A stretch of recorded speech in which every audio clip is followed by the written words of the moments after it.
Berdiri sejak tahun 84, tambang pasir di Sungai Serayu, Desa Welahar Kulon, Patik Raja Banyumas menyerap banyak tenaga kerja dari warga desa setempat.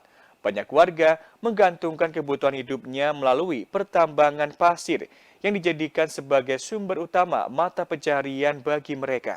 Tambang pasir di Sungai Serayu, Desa Welahar Kulon sudah ada sejak tahun 84. Banyak warga desa yang terserap untuk bekerja sebagai mata pencarian utama mereka. Setidaknya ada 100 orang setiap harinya yang bekerja sebagai penambang pasir. Seorang pekerja bernama Mario, warga desa Welahar Kulon, Patik Raja misalnya.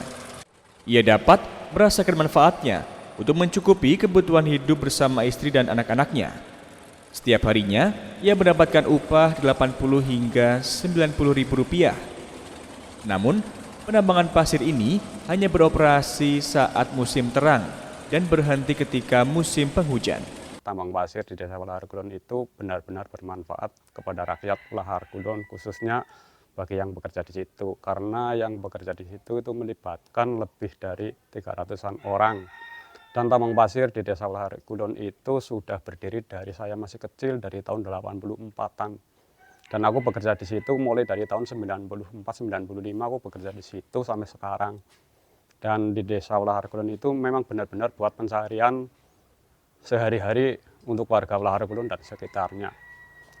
Dan di situ memang benar-benar bermanfaat sekali lah buat warga kami, khususnya warga Desa Welahar Kulon dan sekitar. Maria menyampaikan jika sungai yang dulunya lebar sekitar 500 meter saat ini memang menyempit karena ketika banjir datang, banyak material tanah yang mengendap. Tanah yang mengendap tersebut digunakan warga untuk menanam pohon. Itu kan dulunya sungai itu kan tadinya itu kan memang lebar sekali. Lebarnya itu sekitar 500-an meter dari Desa Welahar Kulon sampai ke Papringan. Nah, setelah ada bendungan Gerak Serayu, nah itu kan ada banjir, sering ada banjir karena dulu itu kan masih manual. Nah, sekarang sudah pakai mesin. Nah, setelah dipakai mesin, nah itu kan akhirnya sungai itu kan akhirnya mengecil. Karena apa? Karena sekali banjir itu kan membawa tanah. Nah, dampak dari tanah itu kan akhirnya sungainya yang tadinya jadi sungai sekarang jadi lahan.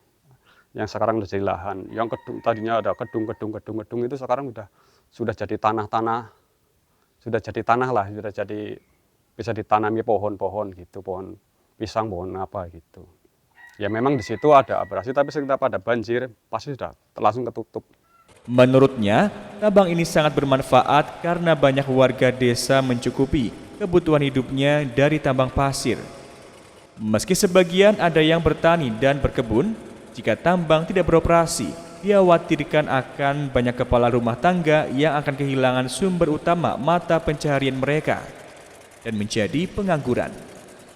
Mereka tidak dapat mencukupi kebutuhan hidupnya kembali. Jelasnya otomatis banyak banget pengangguran di Desa Welahar Kulon. Hampir 60%-nya tuh jadi pengangguran. Karena apa? Karena memang di samping pertanian di desa kami itu nggak ada lagi. Karena di desa kami kan kebanyakan tani, cuman kan taninya itu tak ada hujan. Jadi nggak bisa, dari segi perdagangan juga kurang. Dari akhirnya kan kebanyakan itu memang kerjanya di tambang pasir. Dalam pengoperasian terdapat supir, tukang muat pasir, tukang sedot pasir manual yang andil dalam penambangan. Mereka memiliki bayaran yang bervariasi. Pasir yang sudah ditambang ini kemudian akan dipasok untuk pembangunan di daerah Purwokerto, Rawalo, Aji Barang, Wangon hingga Cilacap. Dari Banyumas, Tim Liputan mewartakan.